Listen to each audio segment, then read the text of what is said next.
দুর্গাপূজার আর মাত্র কিছুদিন বাকি। এর মধ্যে মৃৎশিল্পীরা দেবী দুর্গার প্রতিমা তৈরিতে ব্যস্ত এবং মোটামুটি মা দুর্গার প্রতিমা বানানো প্রায় সম্পূর্ণ হয়ে এসছে।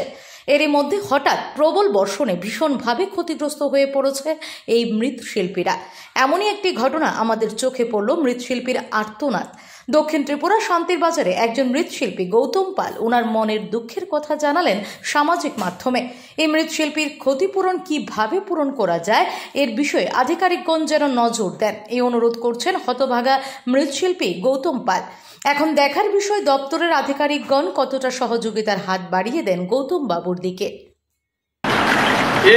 আমার এই শান্তির বাজার পূর্ব পরিষদের এলাকার এই অবস্থা, এই ঠাকুরগুলো সব ভিজে এই ঘরের মধ্যে এক কোমর জল হয়ে আছে।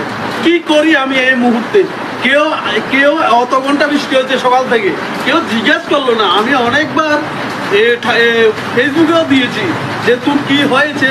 আজও আমাকে আজ না মানে ঘন্টা 3-4 ঘন্টা বা 5 ঘন্টা হয়েছে, মিনিমাম 5 ঘন্টা, কেউ জিজ্ঞেস করলো না যে ঠাকুরের কারবার কেমন আছে। যে আমি মায়ের কাজ করি, ঠাকুরের কাজ করি, মাটির কাজ করি, যে তোর কি হাল, তোর কি অবস্থা আমরা তো সবাই দেখতে পাচ্ছি। কিন্তু এই দেখেন কি হাল, এই ঘরের মধ্যে একাদু জলে এই রান্না বান্নার কি অবস্থা, কি হাল, কিভাবে করব, গ্যাস সিলিন্ডার ঘুরছে এই অবস্থা। এই দেখেন এর পিছের দিকে দেখেন, কি করব আমি এই মুহূর্তে? আমার লাখ লাখ টাকা শেষ, নষ্ট হয়ে গেছে। আমি সব রেডি করে ফেলেছি, কিন্তু আজ আমাকে কেউ যে এসে জিজ্ঞেস করলো যে ভাই তুই তো এই হাল, এই অবস্থা, পুরো পরিষদের কেউ আসলো না।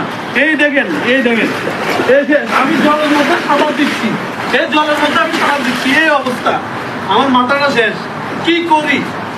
কেউ আজ পর্যন্ত মানে এখন পর্যন্ত জিজ্ঞেস করলো না আমার যে হাল, আমার এই অপরাধ। কিন্তু আমাদের কি যে মানে মাটির ঠাকুর করি তো কি যে বলবো। Bureau report, S Bharat live 24 hours.